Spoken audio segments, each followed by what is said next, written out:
nakakaalam na ako ay nagsilang din ng isang sanggol. Sa pamamagitan ng engkantasyong aking ibibigkas, sa paningin ng mga tao, lalong-lalo na si Amihan, ikaw, Mira, ay magiging si Lira. Kaya ang lahat ay niniwalang ikaw ang tunay na anak ni Amihan. Pwede ba huwag na tayo maglokohan, Mila? Matagal ko nang alam kung ano ka. Bakit ko kailangan katakutan yung kapangyarihan mo kung pwede ko naman yung gamitin para sa akin? Natakot ako, Nguya. Mukhang may masamang balak si Tio Berto. Panahon na rin para bumalik ako sa pinaglalabasan ng lagusan. Si Sangre Elena ba to? Mukha nga sila ni na Sangre Elena at Hitano. Hindi sila mga inaakala ko.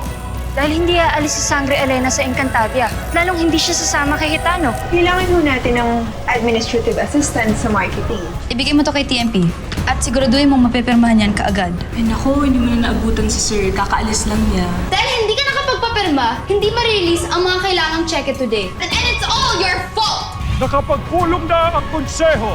May parusa lang na pagkasunduan. Ipapatapon ang Sangre Danaya sa mundo ng mga tao. Hinahamon ko ang inyong parusa! Na hindi ako nagkasala!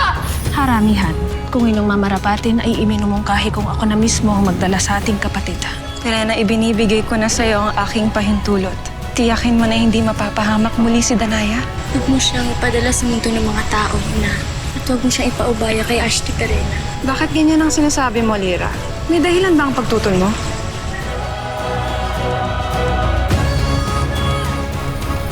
Ina, higit na makakabuti kung sina Akil ang magdadala kay Ashti Danaya sa mundo ng mga tao.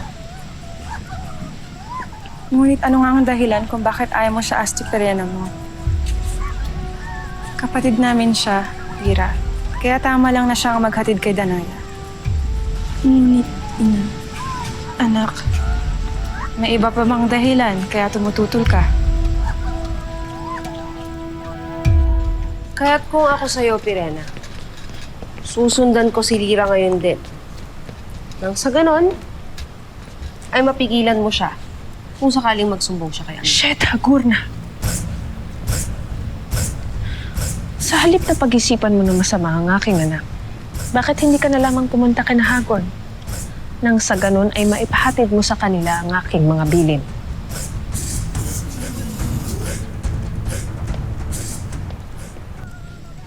Anak. Kapatid kong tulad ko, nag-aalala ka kay Ashti Danaya mo. Pero payapain mo ng loob mo. Dahil hindi ko naman kinuha sa kanya ang kanyang brilyante. Dahil alam kong magagamit niya to para pangalagaan ang sarili niya sa mundo ng tao. Ngayon, anak. Nag-aalala ka pa rin ba?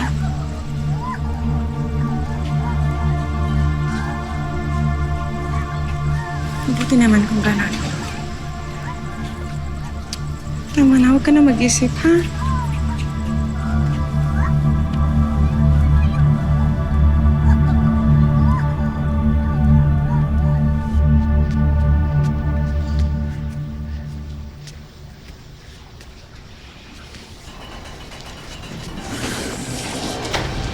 Sangre. Akil,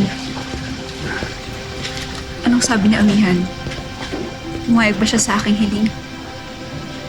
Muli ko bang masisiyasat ang aking... Kinalulungkot ko, Sangre Danaya. Ngunit buo na ang kanilang pasya.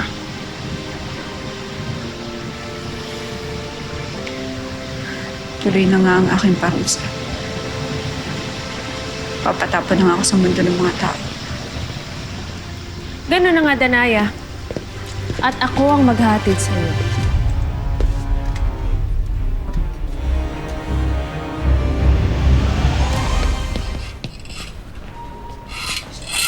Sir Anthony, Yes. sorry po talaga dun sa kanina. Bago lang naman po ako dito, di ba? Kaya nalilito pa rin po ako. Tsaka di ko naman po inakalang maiiwan ko po yung mga papeles na pinapirmahan po ni Ma'am Dina eh. This is all my fault, Mila. Ipinilit kasi kita sa position na wala ka namang alam. Buti sana kung ako yung big boss dito. Masasalo kita. Sir Anthony, pinatatawag niyo raw po ako? Yes, Mang Tom. Si Mila ho. Mila, starting from today, you're gonna be underneath Mang Tom. Hindi naman siguro problema sa'yo kung magdi-janitress ka dito, di ba? Ililipat niyo po ako. Sa kapal pa kang ginawa mo, asa kang hindi kayo didemote? Dina, please. And Mila, kailangan mo pa rin ng trabaho. Opo, kailangan ko nga po ng trabaho. Kaya hindi po ako tatanggi. Sige po, sir. Okay lang po sa akin maging janitress ako. Salamat na din po hindi niyo ako tinanggal dito. Good. And Mang Tom, kayo na po ang bahala sa kanya. Yes, sir.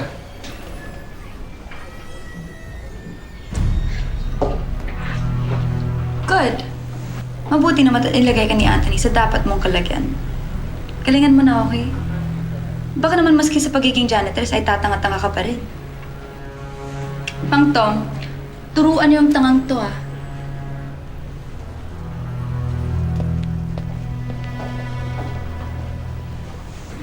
Ang taray niyo.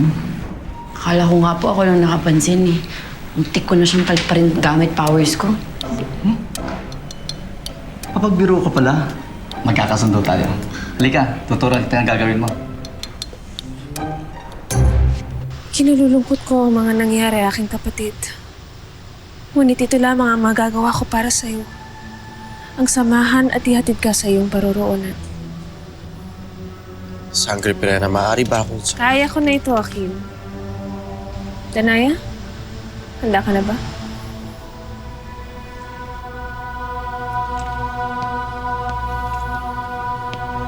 Sheda.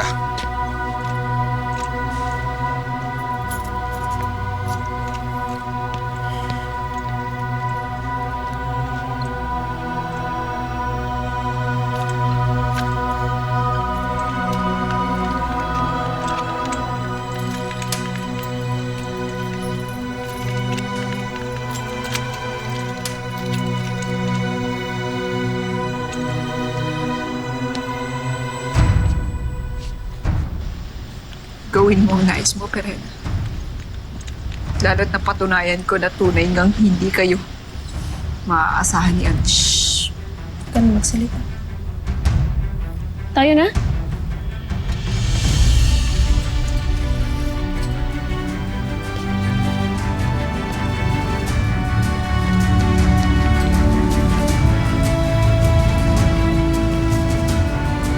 Paalam, Sangre Danaya.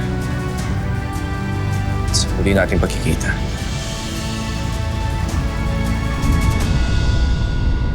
Bakit ka na pa rito, Gurna? Ano ang iniutos sa'yo ni Pirena? Ibig niyang maghanda kayo, Panginoon. Dahil patungo ngayon si Pirena at si Danaya sa mundo ng mga tao. Asnamon Voyanazar.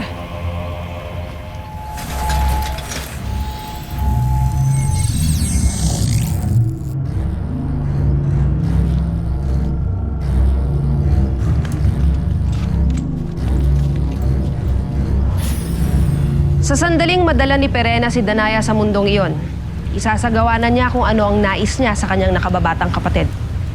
Kaya pinapayuhan niya kayo na maghanda rin sapagkat sa kanyang pagbabalik, isasagawa na natin ang pag-aaklas laban kay Amihan. Sa wakas, makakamtan ko na rin ang matagal kong inaasa. Agane, ihanda mo ang mga hator.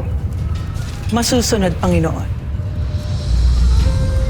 Ngunit Gurna, ano bang binabalak ni Pirena kay Danaya sa sandaling makarating sila sa mundo ng mga tao? Kailangan pa bang itanong yan, Agane?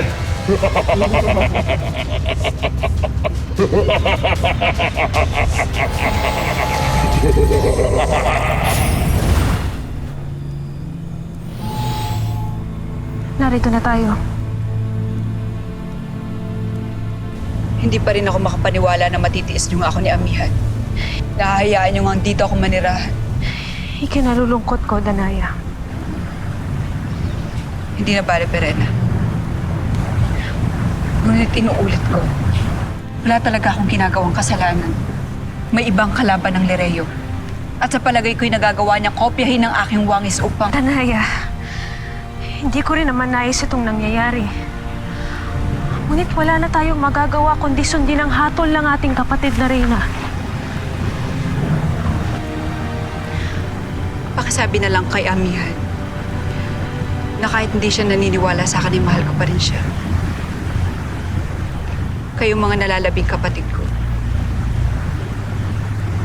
Mahal na mahal ko kayo. Kahit na minsan na hindi tayo nagkakasundo, Perena. Ngunit hindi nawala ang pagmamahal ko sa'yo.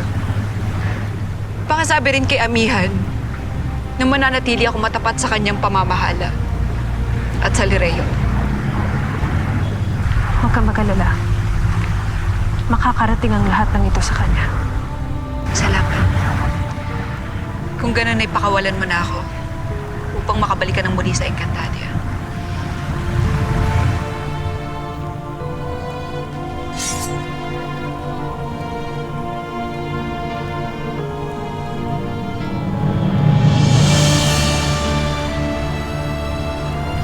Ano ito, Perena?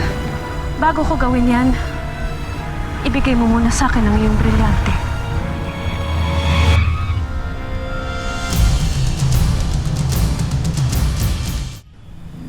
Bakit ko ibibigay sa'yo ang aking brilyante? Pagkat ito ang nais ng ating kapatid na Reyna.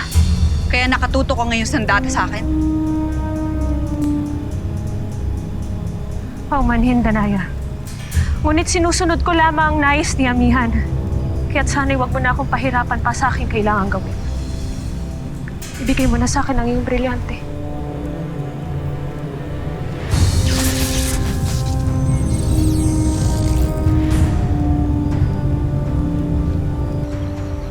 Kamahalan, hindi kaya dapat kinuha ninyo ang brilyante ng lupa mula kay Sangre Danaya? Sa pagkakailangan manatili ang kapangyarihan nito sa Encantadia. Pati ba naman ikaw, Akil? Hindi ko kinuha ang brilyante mula kay Danaya sapagkat naniniwala ako na wala siyang kasalanan. Kung ganon, Tungkulin kong sumunod sa gusto ng konseho. Sapagkat wala akong mapanghahawakang patunay na walang kasalanan si Danaya. kung mapapatunayan natin na walang sala si Sangre Danaya, Na siyang ibig kong mangyari, Akil. Para maari nating bawiin ang parusa na ipinataw sa kanya. Kaya nais ko magsiyasat kang muli, Akil, nang malaman natin kung may kasalanan ba talaga si Danaya o wala. buong puso ko tatanggapin ang inyong pinagutos. Mahal na Reyna. Alang-alang sa ating kapatid na Reyna, ibigay mo na sa akin ang iyong brilyante. Kung gagawin ko ang iyong nais, para ko na rin inamin ang kasalanang hindi akong may gawa. Patawad, Perena, ngunit hindi ko may bibigay sa iyo ang aking brilyante. Lalo't hindi ako ang tunay na kaaway ng Lireo at ng buong Encantadia. Sineska!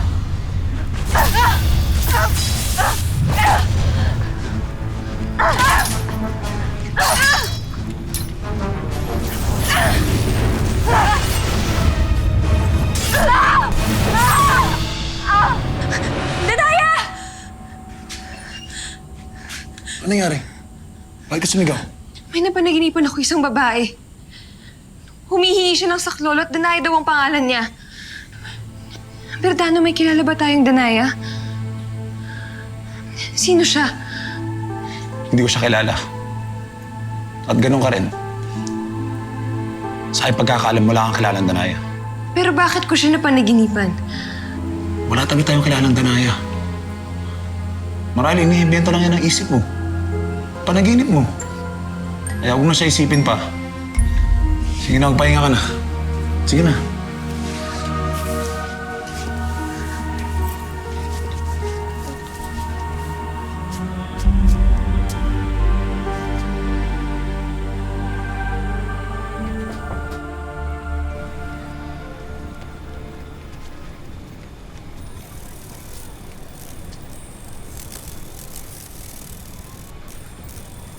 Kay haba naman ang iyong mukha, Mila. Hindi ba dapat masaya ka at nagsimula ka na sa iyong trabaho? Wish ko lang. Unang araw pala ng trabaho ko, napahiya ko na agad yung sarili ko eh. Na-disappoint ko pa si Anthony. Pecheta, Emre. Bakit ka pa kasi nagtitiis, Mila? Hindi mo naman kailangan magtrabaho dahil ikaw ay isang prinsesa. Sa Encantadia, oo. Pero dito, sa mundo kung nasan tayo, hindi ko nga pwedeng ipaalam kung ano ako, di ba?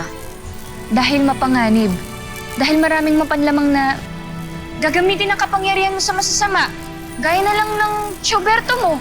Kita mo na. Kaya malayong malayo ako sa pagiging prinsesa Muyak. So kailangan ko talaga magtrabaho. Para sa pamilyang meron ako dito. Mahal na Sangre-Lira, narito ka lang pala. Kanina pa kita hinahanap.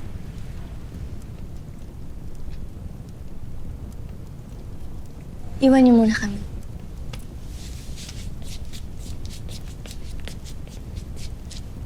Mahal na Sangre-Lira,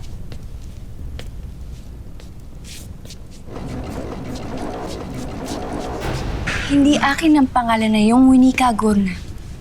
Kung tatawagin mo ko, gamitin mo ang tunay kong pangalan. Lira ang inyong ngalan. Pangalan ng anak ng Reyna ng Lireo. Wala kang ibang ngalan kung hindi yun. Hindi ako naniniwala sa'yo.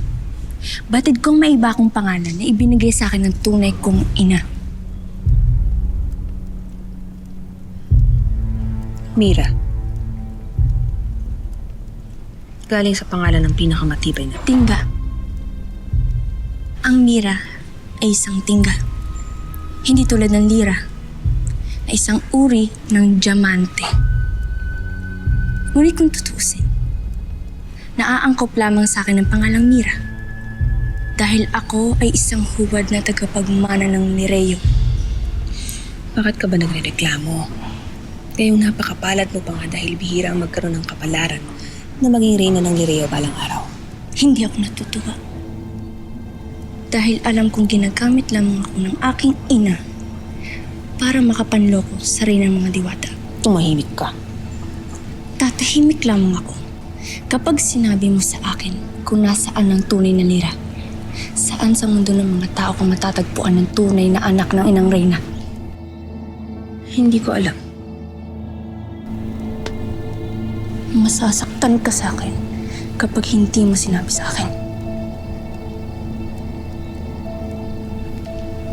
Kahit saktan mo ba ako, wala akong may sasagot sa'yo. At isa pa, hindi ka dapat nagpapaantig sa iyong mga nalalaman. Lira. Mira. Siya. Mira kung Mira ang nais mong itawag ko sa'yo. Gagawin ko.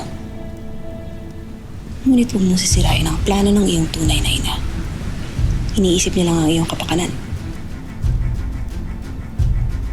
Sa tingin mo ba, hindi magbabago ang tingin sa'yo ng mga engkantado dito sa palasyo kapag ka nalaman nila ang totoo? Tiyak na kamumuhi ang kanila. Kaya itiko mo ang iyong bibig. Sapagkat hindi makakatulong kay Pirena na makigulo ka pa sa kanyang mga binabalak. Naintindihan mo ba, Mira?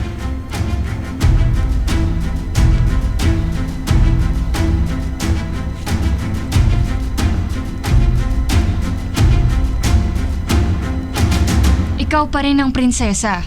Hindi yun magbabago kahit nandito tayo sa mundo ng mga tao, Mila. Anak ka ng isang reyna. Reyna ng mga diwata. At hindi ni Amanda. Bakit kailangan mong tulungan ng isang tagalupa? Dahil sa utang na loob. Dahil mahal ko siya. Umiyak simula pagkabata ko. Tinuring niya na akong parang tunay niyang anak. Kaya hindi ko siya pwedeng pabayaan lang. Eh, paano kung makabalik na tayo sa Encantadia? Ano na lang ang mangyayari sa kanya? Iiwan mo rin naman siya, Lira. Sapagkat alam mo sa kalooban mo na may isang ina at buhay na naghihintay sa'yo. Oo, huwag na nating pag-usapan yung di na naman mangyayari, Muyak. Mila. Totoo naman, di ba? Malabo nang makabalik tayo ng Encantadia. Kaya tama na. Huwag na natin paasahin yung sarili natin.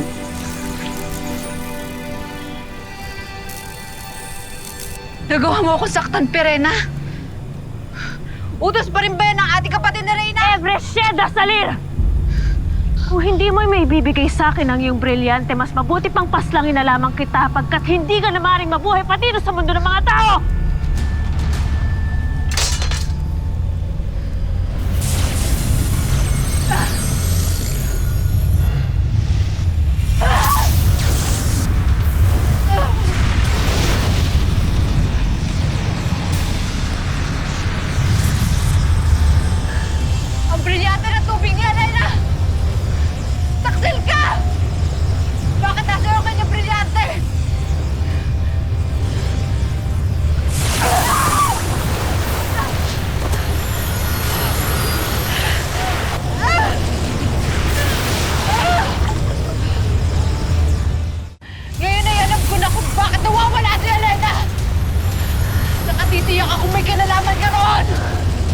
Bakit nasa iyo kanyang brilyante? Nakakasiguro ako na mapapasa akin rin ang iyong brilyante kahit napahirapan mo pa ako ngayon.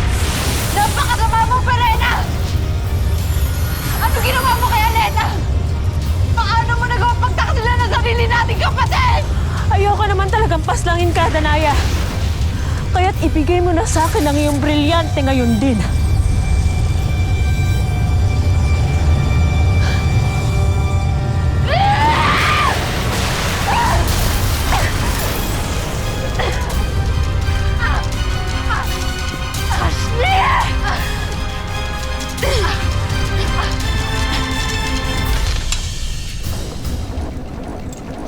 Nakita mo noon ang ginawa ng Sangre Danaya, Mas Nakil.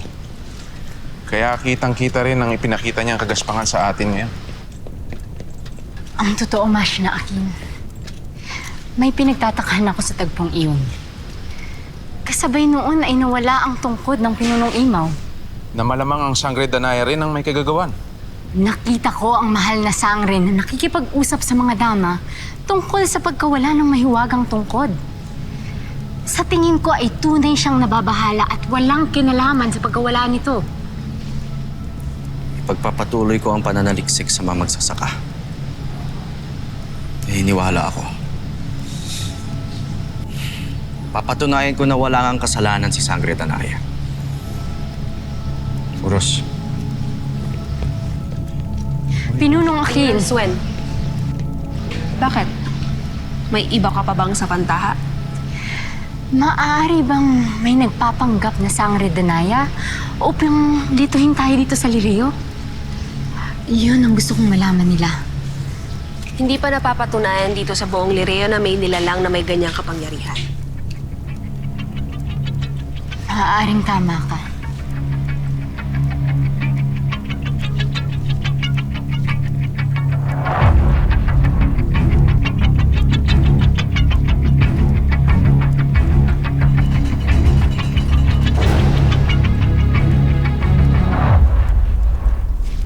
Huwag ka nang magmatigas pa, Danaya.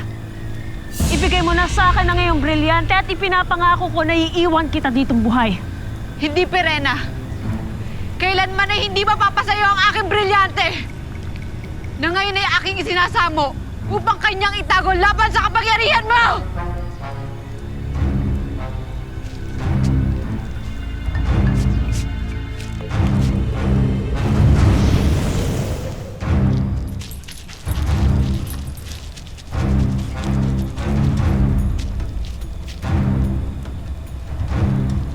Danaya?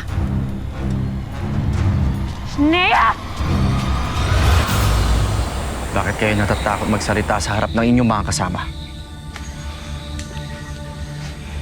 Sapagkat galit sila kay Sangre Danaya. At kapag nalaman nila na hindi ka katulad nila, na may pag-aagam-agam ka pa, magagalit din sila sa'yo. May pag-aagam-agam kayo sa nangyari ng gabi nagwala ang mahal na Sangre? Nakita siya ng anak ko, nung gabing yun, si Sangre Danaya. Tambay sa inyo!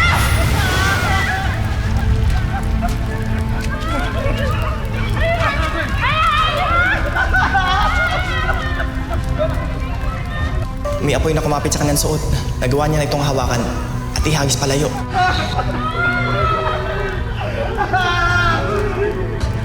Anak! Anong ginagawa mo dito? Kailangan tayo umalis.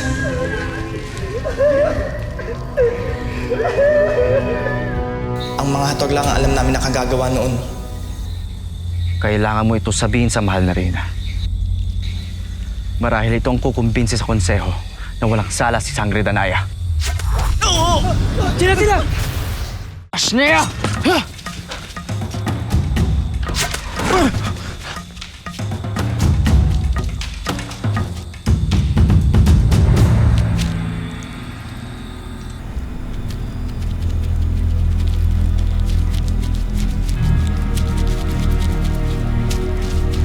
Danaya, lumabas ka sa iyong pinagtataguan! Harapin mo ako! Hesh na Gesno! Mga study.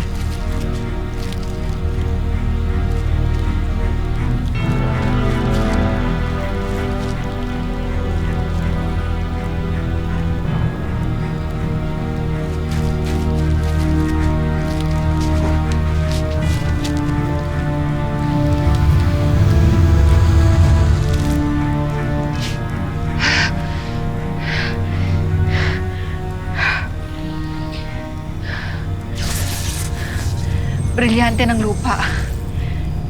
Iyong gamutin aking sugat.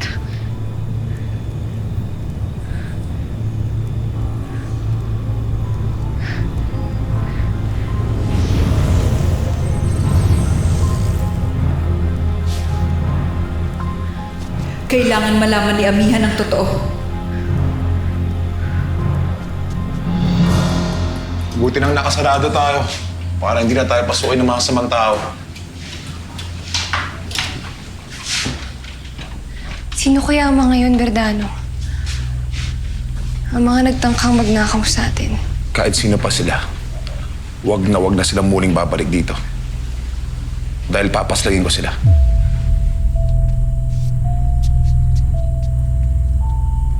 Loko ka rin kasi, Berto. Hindi mo sinabi na magaling pala sa karate yung babae na yun. Ano bang malay ko marunong makipagsuntukan yung dalawang yun? Pero masakit pa, sayang yung ginto. Ayun na, hawak ko na eh. Na hindi naman natin makuha. Saka, ang lakas manipa ng babae na yun. Makukuha pa rin natin yan. May kakilala akong kaya pasukin yung bahay na yun, nakawin yung ginto.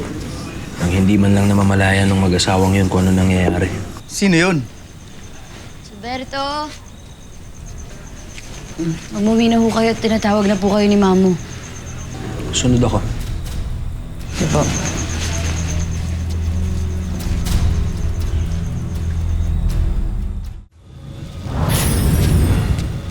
Sangre Pirena, mabuti naman at nagbalik ka na. Bigo akong makuha kay Danaya ang kanyang brilyante. Natakasan ako ng aking kapatid. May iba pa tayong suliranin, Bukod riyan. Muling sinisiyasat ni Akil ang mga bintang kay Danaya. Hindi sila naniniwala ni Amihan na tunay ngang may kasalanan ang iyong bunsong kapatid. Kaya't muli nilang pinabubuksan ang habla. Shnia! Kung ano man ang iyong binabalak, kailangan na natin isagawa sa lalong madaling panahon. Oo, Gurna. Bago pa man mahanap ni Danaya ang totoong anak ni Amihan o si Elena sa mundo ng mga tao. Asnamon Arber.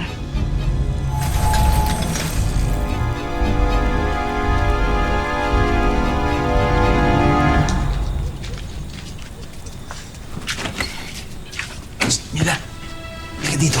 Sara mo yan. Bakit po, Chong? Alam ko ilang beses mo na ako tinanggihan sa mga aliko sa trabaho, pero magbabakasakali lang ako. Ang ginawa mo ituloy, Chong. Sigurado akong illegal na naman po yan. Sige na, last na to. Nangako na po ako kay Mamo. Pag hindi ka pumayag, ilalabas ko ang video mo. Anong video?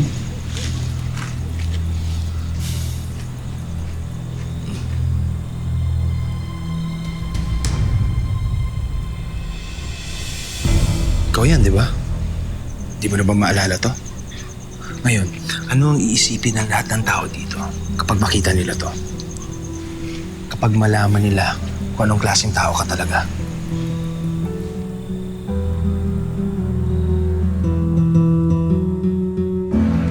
Ngayong wala na si Elena at si Danaya upang tulungan ang iyong kapatid at nasa iyo na ang dalawang brilyante, madali na nating mapapabagsak ang reyna ng Mireo. Ikaw na lang, anak. At ang Ashti Pirena mo nandyan para sa akin.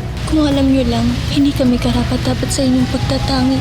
Nasa kamay pa rin ni Danaya sa mundo ng mga tao ang kanyang brilyante. Ako ang kukuha ng brilyante ng lupa.